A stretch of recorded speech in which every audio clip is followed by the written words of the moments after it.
सभी छोटे बड़े श्रोताओं को सुनीता भटनागर का प्यार भरा नमस्कार।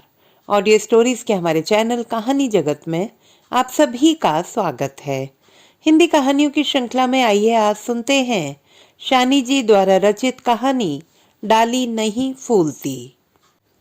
फटे हुए बांस का जमीन में पटकने का स्वर गली से पार हुआ कि रात के तीसरे पहर का सन्नाटा अपने को जरा सा झटक कर फिर गली में बैठ गया। लेटे लेटे ही सबीना ने अपना बायां हाथ बढ़ाकर सिरहाने दबी ओढ़नी खींची और बेशुमार शिकनों और सलवटों समेत कंधे पर डाल ली। दीवार में कील से अटके छोटे से बेड लैंप की उजाड़ सूरत वाली रोशनी बड़ी मुश्किल से बाहर झांकती थी। उसकी परछाई तक भी कमरे का दूसरा कोना नहीं छू पाती। उसे क्या दिखेगा कि कौन है और कौन नहीं। दूसरी ओर बाजी की खाट की ओर लगी हुई मसहरी के भीतर भी पहले पहल कुछ नहीं दिखा, लेकिन गौर से देखने पर यकीन करना पड़ा कि हालांकि बाजी की मसहरी बराबर लगी थी, बेबी भी बराबर सो रही थी, लेकिन बगल में बाजी न थी। लम्हा भर भी न गुजरा था कि सबीहा को बाजू के कमरे में सोए यूनुस भाईजान की याद आई और होंठों ही में मुस्कुराते मुस्कुराते सबीहा के जिस्म में कांटे उगाए और वह कांप कर रह गई। हाय अल्लाह, बाजी को तो बुखार है ना। गली का सन्नाटा एकाएक फिर टूटा। बाजू वाले मकान के सामने सहरी के लिए जगाने वाले कोई बड़ी अच्छी सी नात पड़ रहे थे। उनकी उंगलियों में फंसे कांच के छोटे छोटे टुकड़ों से गले के सोज में डूबा और घुला मिला एक अजीब और थरथराता जो संगीत पैदा होता था, वह खूब अच्छा लगता। सच खूब ही अच्छा लगता था। दो मोटी भारी पर मीठी आवाजें एक साथ उठती, सन्नाटे को खंगालती, रात के अंधेरे आंचल की सलवटों को मेटती और कहीं बिछल जाती। उठते उठते ही सबीहा फिर लेट गई। बाहर की आहट लेने पर लगा कि अभी तो बहुत रात बाकी है। इन लोगों का भी क्या है, बहुत से घरों में फेरी दे पाने की लालच में रात के 12 बजते ही निकल पड़ते। उनकी बला से अगर कोई आधी रात को ही उठकर सहरी कर रोजा रख ले तो। कांच वाले अभी सबीहा के घर के आगे ही निकले थे कि चौराहे पर रोज की तरह मुट्टों की आवाज गूंज उठी। रमजान के महीने में सहरी के लिए जगाने वाले और लोगों की तरह सड़क पर बांस पटकती हुई मुट्टो भी चलती थी, लेकिन किसी के मकान के आगे रुककर वह कभी कुछ नहीं पड़ती। बस गली में एक बार आकर ऊंची और मोटी आवाज में अचानक जोर से पुकार उठती थी, डाली झुकी हुई, पत्ते झुके हुए पांचों फूल। बरसों हो गए इसके सिवाय मुट्टो से लोगों ने और कुछ नहीं सुना। वह मिसरा किस शेर का था, उसके क्या मानी हुए और मुट्टो उसे ही हमेशा क्यों दोहराया करती थी, ये कोई नहीं जानता था। किसी ने जानने की कोशिश भी न की शायद।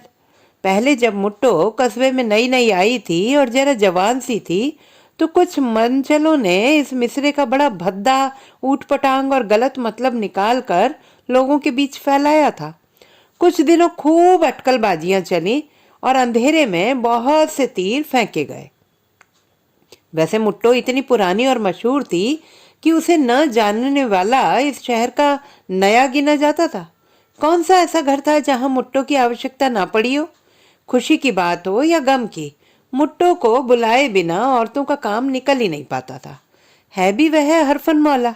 कभी छठी छिल्ले की दावत लेकर भटकती, तो कभी ब्याह के मंडप में मिरासनों की अगुआ बनी ढोलक पर थाप देती दिखाई देती, तो कभी आर्तनाद पुकार और रोने पीटने के बीच सिर झुकाए आहिस्ता आहिस्ता किसी जनाजे को गुस्ल देती नजर आती। उसका न एक काम था और न एक ठौर। मांगने वालों और फकीरों का कस्बे में एक अलग सा मोहल्ला था, लेकिन मुट्टो उनके बीच कभी नहीं रही। सब लोगों से अलग थलग कस्बे की घनी आबादी से हटकर किसी अंधेरी अंधेरी कोठरी में ही वह पड़ी रहती, बरसों से अकेली, सुनसान और उदास, सिवाय उन कुछ दिनों के जबकि कहीं से एक बीमार सा युवक आकर उनके साथ रहने लगा था और वह दिखाई तक न देती थी। सबीहा के बासी होंठों पर एक दर्द भरी रेखा कांपी, सरकी और मुट्टो की सारी तस्वीर आकर निगाहों के सामने खड़ी हो गई। एक खास और अनोखा व्यक्तित्व है मुट्टो का। उम्र से लगभग 36 की होगी। रंग जरा गहरा काला, इकहरा जिस्म, दुबली कही जाए तो ज्यादा सही होगा। निहायत निर्भीकता और बेपरवाही से चलती फिरती और हमेशा मर्दाना लिबास में रहती। प्रायः कमीज और पायजामा पहनती और पजामे को जरा चढ़ाकर नेफे के ऊपर कमर में खोस लिया करती। इस उम्र में, इस हुलिये में भी जब तक वह मुट्टो के पास रहा, मुट्टो के बारे में लोगों ने कई तरीके की बातें कही। ऐसे अवसर पर कहने और सुनने वालों को मुट्टो मुंह भर भर कर गालियां देती थी। आए, क्या जमाना आ गया है, लोग उम्र और रिश्ता तक नहीं देखते, और मुट्टो कुंवारी है तो क्या उस मरझल्ले लौंडे के लिए मरेगी। आए दीदे फूटे कहने वालों के, आग लगे उनकी जुबान पर। उस युवक से मुट्टो का जो भी रिश्ता रहा हो, पर अब वो मरझल्ला भी नहीं रहा था और मुट्टो फिर अकेली हो गई। एक ही लकीर में पिटी हुई उसकी जिंदगी में जो एकाएक परिवर्तन आ गए थे, वह फिर उसी पुराने ढर्रे पर आ गए और पहले की तरह मुट्टो फिर से कभी कभार के जुमेरात को दिखाई देने लगी। किसी ऐसे ही एक जुम्मे को मुट्टो को अपने घर के सामने देखकर सबीहा उत्सुकतावश स्वयं निकल आई। देखते ही धक सी रह गई थी। मुट्टो क्या इतनी बूढ़ी हो गई है? कुछ यूं लगा जैसे 3-4 माह में ही मुट्टो 10 बरस की जिंदगी जीकर खड़ी हो गई हो। जब तक वह नजरों से ओझल ना हो गई, दहलीज पर खड़ी खड़ी सबीहा उसे देखती रही। मन भीतर ही भीतर भीग कर रह गया। हाय, मुट्टो क्या कुंवारी ही मरेगी? बाजू वाले कमरे में नहीं, आंगन के बाथरूम से बाजी की आहट मिली। वहां के पत्थर पर बेपरवाही से रखा गया लोटा झनझना रहा था। यूनुस भाईजान के कमरे में वैसी ही खामोशी थी, शायद अभी जागे नहीं थे। कदमों की आवाज और किवाड़ के सरकने के स्वर के साथ बाजी कमरे में लौटी और बिना किसी और देखे थकी थकाई और निढाल सी अपने बिस्तर पर लेट गईं। एक बार सबीहा का मन हुआ कि वह पुकार कर बाजी की तबीयत पूछ ले, लेकिन शब्द होठों तक आकर ठिठक गए और अंत में हारते हुए दम साध कर उसने आंखें बंद कर ली। बाजी को क्या हो गया था? मन में ढेर सा धुआं सा लेके वह चुपचाप क्या सोचती रहती है? तबीयत अच्छी रहने पर भी अब बाजी नहीं मुस्कुराती। एक अजीब सी कुंठा में घुट घुट कर रूखी और चिड़चिड़ी हो गई हैं। ब्याह के पहले वाली बाजी अब धीरे धीरे करके आज सबीहा से कितनी दूर सरक गई है। उसे आश्चर्य होता है कि शादी होने के बाद लोग बदल क्यों जाते। पहले जब बाजी का ब्याह नहीं हुआ था और वह सबीहा के साथ इकट्ठे रहती थी, तब की बात यूनुस भाईजान के आने के बाद नहीं रही। दोनों के संबंधों की सारी उष्णता और माधुर्य कम होता गया। बस इतना भर बच गया कि सबीहा बाजी की छोटी बहन है और कुछ नहीं। अभी मुश्किल से 1 साल ही बीता होगा कि एक दिन वह रस्सी बंधन भी कहीं भीतर से टूट गया। सबीहा को बाजी और यूनुस भाईजान के सहारे बेसहारा करके उसके अब्बा ने एक रात चुपचाप आंखें मूंद ली और कुछ ही महीनों में सबीहा यूं हो गई जैसे दोनों में रक्त का संबंध न होकर मात्र परिचय ही हो, और उस पर दया करके बाजी ने अपने घर में रहने को जगह भर दे दी हो। धीरे धीरे करके दोनों के बीच जाने कौन सा तनाव आकर बैठ गया कि आपस में संक्षिप्त और कारोबारी बातों के अलावा और किसी चीज के लिए जगह ही नहीं रही। अवकाश के क्षणों में दोनों ने अपने अपने कमरों में चुपचाप लेटे हुए कितने घंटों के घंटे व्यर्थ गुजार दिए हैं। इसका लेखा जोखा रखकर वह क्या करेगी? शायद सबीहा और बाजी को बांधने वाली डोर कमल के नाल जैसी थी, जो टूटने के बावजूद अपने सिरों से निकले चंद बारीक और नाजुक रेशों से जुड़ी होती थी। बाजी के उस घुटन को सबीहा न समझती हो ऐसी बात नहीं है, लेकिन समझ लेने भर से क्या होता। पहले पहल बड़ी बहन के दूल्हे के नाते सबीहा यूनुस भाई को अक्सर छेड़ती और हंस हंस कर खूब मजाक करती थी। यूनुस भाई भी उसके साथ गाहे बगाहे खुलकर हंसते थे, लेकिन बाजी को यह सब अच्छा नहीं लगा। रात के खाने के बाद एक सिगरेट सुलगाकर यूनुस भाई रेडियो के पास इजी चेयर पर धुएं और संगीत से घिरे घिराए चुपचाप पड़े रहते। इस वक्त अक्सर बाजी किचन में या तो खाने में लगी होती या ढकने मूंदने में व्यस्त होती हैं। रोज के नियम के अनुसार सबीहा तब पानदान के सामने बैठकर यूनुस भाई के लिए पान लगाने में लग जाती है। उस शाम को बूंदा बूंदी भी हो गई थी शायद, इसलिए उमस थी। पीछे का आंगन बहुत बड़ा है और अहाते की दीवार पर मधुमालती की बेल छा गई है। उसी के पास यूनुस भाई ने रात रानी का पौधा लगाया है जो अब फूलने लगा है। गर्मी की रातों में जब रात रानी की हर टहनी खिलकर महकती है तो एक बेखुद से नशे में मन की कई परतें उधड़ उधड़ जाती हैं।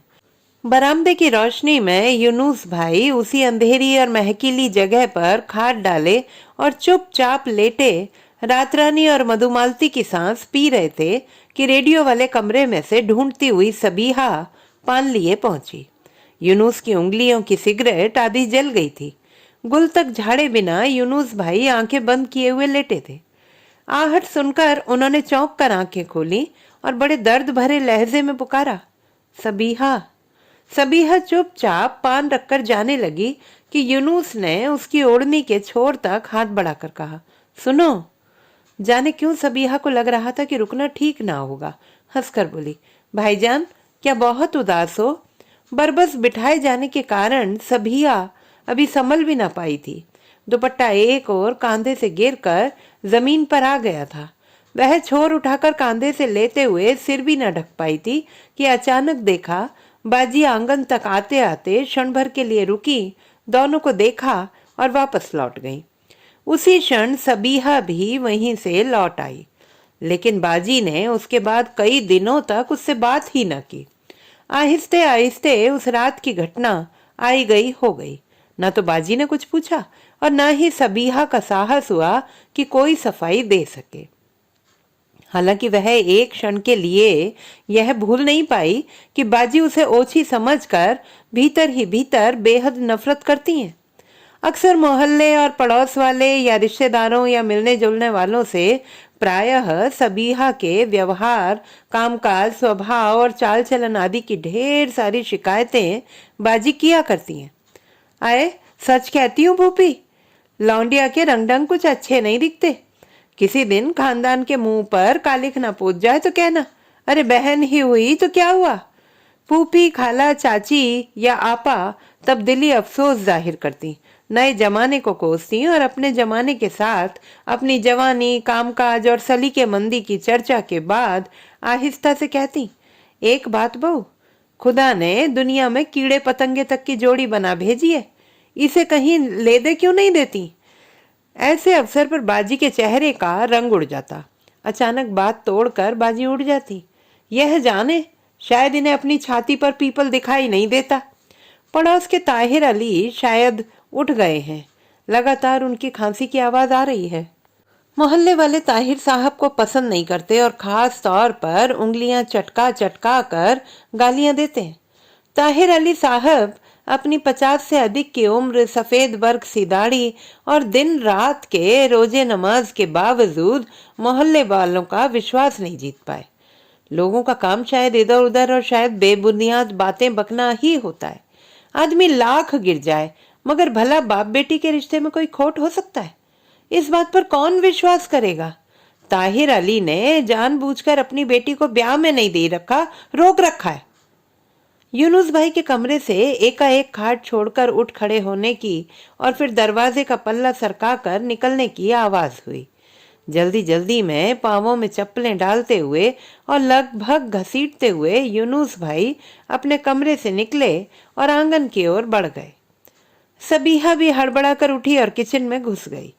सेहरी के बाद और नियत बांधने से पहले एक सिगरेट सुलगाए यूनुस भाई आंगन में टहलते रहते और उस समय तक टहलते रहते जब तक कि आंख न खुल जाए और पूर्वी क्षितिज में रंग बिरंगे बादलों की ढकी ढकाई किरणों की धुंधली परछाइयां रात रानी के बासी फूलों, मोगरे की नवकलियों और मधुमालती की ताजा पंखुड़ियों की महक के साथ उजागर न कर दें। किचन से निकलकर सबीहा कमरे में आई। बाजी की आंख लग गई थी। उनकी मसहरी का पल्ला जरा सा खुल गया था, शायद मच्छर घुस रहे हों। कोई भी मौसम हो, बाजी बिना मसहरी के सो नहीं पाती, और एक भी मच्छर मसहरी के भीतर आ जाए तो उन्हें नींद नहीं आती। कई दिनों के घटे हुए चांद की मध्यम रोशनी पास के जंगले के सुराखों से टूटकर बाजी के शरीर पर पड़ रही थी। चांदनी के नन्हे नन्हे टुकड़ों में लिपटा बाजी का जिस्म उस समय बहुत अच्छा लग रहा था। हालांकि बाजी का चेहरा नहीं दिख रहा था, लेकिन सबीहा चोरों की तरह सुन्न हाथ पांव लिए बड़ी देर तक उन्हें देखती रही और फिर बाहर निकल आई। निहायत फीकी सी चांदनी गुलाब की अनफुली और बांझ टहनियों, मधुमालती की सुहागिन बेल, मोगरे के महकते हुए चेहरों और रात रानी की खुशबू भूलती नन्ही डालियों पर मुर्दा हो गई थी। सुबह होगी तो उन झरे हुए फूलों को कचरे के साथ समेटकर स्वयं सबीहा फेंक आएगी। उतरती और बिखरती रात कभी कभी कितनी परेशान हाल और उदास हो जाती है। बस एक छाया सी होकर सबीहा चुपचाप और ठंडे और आहिस्ता कदमों से यूनुस भाई के पास, बहुत पास आकर खड़ी हो गई। कई पल खड़ी रही। यूनुस ने पलटकर एक बार सबीहा को देखा, फिर दूसरी तरफ देखते हुए यूं सिगरेट फूंकने लगे जैसे सबीहा के आने की बात वह जानता रहा हो। सबीहा बोली, बाजी सो गई हैं। उधर ही आंखें गड़ाए यूनुस ने चुपचाप ऐसे हाँ कहा जिसका मतलब केवल सुनने की स्वीकृति भर होता है। कुछ क्षणों के बाद जरा चुप रहकर सबीहा अनायास बोली, एक बात पूछती हूँ भाईजान, क्या यह सच है कि बैंत की डालियां होती हैं, पत्ते होते हैं पर फूल नहीं होते? जरा आश्चर्य से सबीहा की ओर देखकर यूनुस बोले, मैंने बैंत का जंगल नहीं देखा है सबीहा। बिना एक पल रुके सबीहा ने कहा, बाजी कहती हैं कि मैं तुम लोगों की छाती पर पीपल हूं। शायद किसी दिन खानदान की नाक भी कटा दूंगी। अगर यह सच है तो मुझे उखाड़कर फेंक क्यों नहीं देते? यूनुस शायद आज किसी बात का जवाब नहीं देंगे, बस बातें सुनते हैं, मुंह ताकते हैं और अंधेरे में देखने लगते हैं। सबीहा की आवाज एकाएक रुंध गई। बड़ी कठिनाई से बोली, मुझसे ऐसी जिंदगी नहीं जी जाती भाईजान, मुझे मार डालो। जिस दिन से मैं यहाँ आई हूँ बाजी के मन में आग है। वह सीधे मुंह बात ही नहीं करती।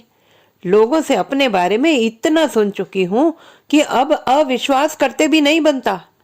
महफिल मजलिस में ताने तिशने सुनने के बाद अब कहीं आने जाने की हिम्मत नहीं कर पाती। ऐसे में किसी दिन क्या पागल नहीं हो जाऊंगी? बात काटकर अधीर से स्वर में यूनुस ने पूछा, लोग क्या कहते हैं? सबीहा बोली, वही कहने आई हूं। सुनकर मुझसे सच बात तो कहोगे ना? यूनुस आशंकित और भयभीत आंखों से सबीहा की तरफ देखने लगे। अचानक पहली और धुंधली सुबह की सर्द हवा मधुमालती की बेल से होकर सरक आई और उसके साथ ही मोहल्ले की मस्जिद से अजान की सदा उठने लगी। लोग कहते हैं कि तुम जानबूझकर मेरी शादी नहीं करना चाहते क्योंकि तुम खुद मुझे चाहते हो, मुझ में दिलचस्पी रखते हो। लोग तो यहाँ तक कहते हैं कि मैं तुम्हारे बच्चे की माँ तक बन चुकी हूँ। सबीहा ने दोनों हाथों से अपना मुंह ढक लिया और रोने लगी। यूनुस से कुछ बोला नहीं गया, बस पत्थर बने जहां के तहां खड़े रह गए। गली में खड़े तार के खंबे में हवा की वजह से शायद कोई चीज टकरा रही है। ठन ठन। अपने स्वर को बहुत कड़वा करके सहसा सबीहा फिर बोली, बाजी समझती हैं कि मैं यहीं घुट जाऊंगी। तुम सोचते होंगे कि मैं जा ही कहाँ सकती हूँ, है ना? अच्छा, मैं क्या मुट्ठों से भी गई बीती हो गई हूँ? परिहास के स्वर में यूनुस ने कहा, देखता हूँ किसी के साथ भाग जाने का तय करके आई हो। हाँ, किसके साथ? क्यों, तुम क्या मेरे साथ भागकर नहीं चलोगे? देखो तो, जो बात कई महीनों की कोशिश के बाद भी तुम नहीं कह पाए वह मैंने एक पल में कह दी है। सबीहा बड़े अजीब स्वर में हंसी। गुनाह सवाब की बात जाने दो और बाजी सो रही हैं। कहकर सबीहा ने सिर का आंचल हटाया, दुपट्टा खींचकर सीने से अलग किया और एक और फेंक कर 2 कदम यूनुस के पास और आगे बढ़ाई। सबीहा को इतने पास से यूनुस ने कभी नहीं देखा था। धुंधलके में भी सबीहा का चेहरा क्या दपदप नहीं कर रहा था। कुछ क्षण हतप्रभ से यूनुस ताकते रहे, फिर एकाएक पूरी शक्ति के साथ जरा परे हटकर एक जोर का तमाचा सबीहा के गाल पर लगा दिया और हाँफते हुए अवरुद्ध कंठ से बोले, छी सबीहा, तुम इतना गिर जाओगी ये मैं नहीं जानता था। सबीहा अपनी जगह से हटी नहीं, जैसे कुछ भी ना हुआ हो, ऐसे बिल्कुल निर्विकार आंखों से यूनुस को ताकती रही। यूनुस वहां से सरके एक और गिरा दुपट्टा उठाकर उन्होंने आहिस्ता से सबीहा के कंधों पर डाल दिया। थोड़ी देर चुपचाप उसे देखते रहे और फिर तेजी से बाहर निकल गए। तो दोस्तों, ये थी हमारी आज की कहानी। आपको कैसी लगी कमेंट बॉक्स में लिखना ना भूलें। चैनल को सब्सक्राइब करें, लाइक करें और मित्रों के साथ शेयर करें।